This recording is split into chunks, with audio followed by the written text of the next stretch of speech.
MS Excel. ठीक है, तो हमने इसमें कुछ छोड़ा ही नहीं। फाइल मेन्यू हम कर चुके, होम मेन्यू कर चुके, इंसर्ट मेन्यू कर लिया, पेज लेआउट, ठीक है, डेटा कर लिया, रिव्यू कर लिया, व्यू कर लिया। बट क्या रहा फॉर्मूलाज। तो फॉर्मूलाज को तो जब कल की क्लास में फॉर्मूला पढ़ेंगे तभी करेंगे, है ना। चले अभी अगर क्विक रिवीजन करते हैं कि वर्कबुक व्यू, तो हमारी जो वर्कबुक है वो कैसी दिखाई दे। बाय डिफॉल्ट ये नॉर्मल दिखाई देती है आपकी, ठीक है। इसके बाद सो तो रूलर आपको दिखाई दे या हाइड हो जाए या अनहाइड हो जाए आपके, या फिर आपकी ग्रिड लाइंस दिखाई दे या ना दे, फॉर्मूला बार हमें हमारी स्क्रीन पर दिखाई दे या ना दे, या फिर आपकी हेडिंग्स दिखाई दे या ना दे, तो इन्हें शो और हाइड करने का ऑप्शन हम कहां से कर सकते हैं।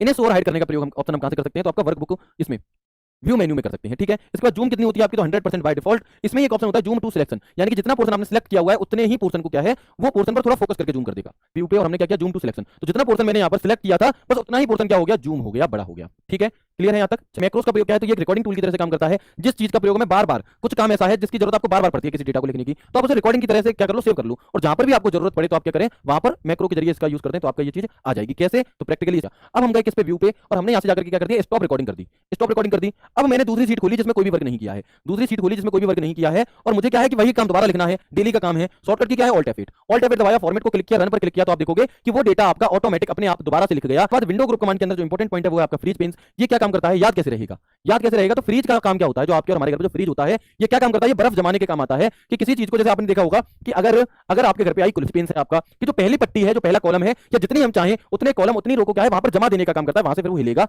नहीं। ठीक है, चले। इसके बाद ऐसे ही आपका फ्रीज, टॉप फ्रीज रो, ये ऑटोमेटिक बिना सिलेक्ट किए आप टॉप की रो को यहां पर फ्रीज कर सकते हैं, जमा सकते हैं। और फर्स्ट कॉलम को भी हम यहां से कर सकते हैं। Data menu in MS Excel, तो इसका प्रयोग क्या होता है, गेट एंड ट्रांसफॉर्म डेटा। तो किसी अन्य फाइल से एमएस एक्सेल, किसी अन्य फाइल से अपने एमएस एक्सेल में यहां पर क्या है, डेटा को इंपोर्ट करने के लिए हम इसका प्रयोग करते हैं। ठीक है, चलिए।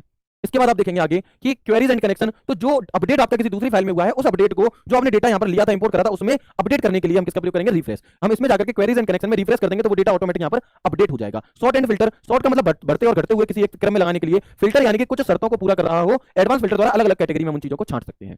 ठीक है, चलिए। इसके बाद आप टूल, तो डेटा टूल में एक ऑप्शन होता है रिमूव डुप्लीकेट। मान लो आपने यहाँ पर कुछ डिटेल लिखी है ना, यहाँ पर आपने कुछ लोगों की डिटेल लिखी और उनमें से कोई डिटेल ऐसी है जो रिपीट हो गई, तो उसे हटाने का काम कौन करेगा, रिमूव डुप्लीकेट के जरिए। वो एक डिटेल अगर सेम टू सेम दो जगह पर यूज हुई है तो एक जगह से वो हट जाएगी, किसके जरिए, रिमूव डुप्लीकेट। ऑप्शन कहां मिलता है, तो डेटा टूल में ये ऑप्शन हमें मिलता है। आउटलाइन का ऑप्शन क्या है, तो आपका रो और कॉलम को क्या है, ग्रुप करने के लिए इसका प्रयोग आपका यहाँ पर हाइड एंड हाइड भी हम इससे कर सकते हैं, ग्रुप अनग्रुप सब टोटल।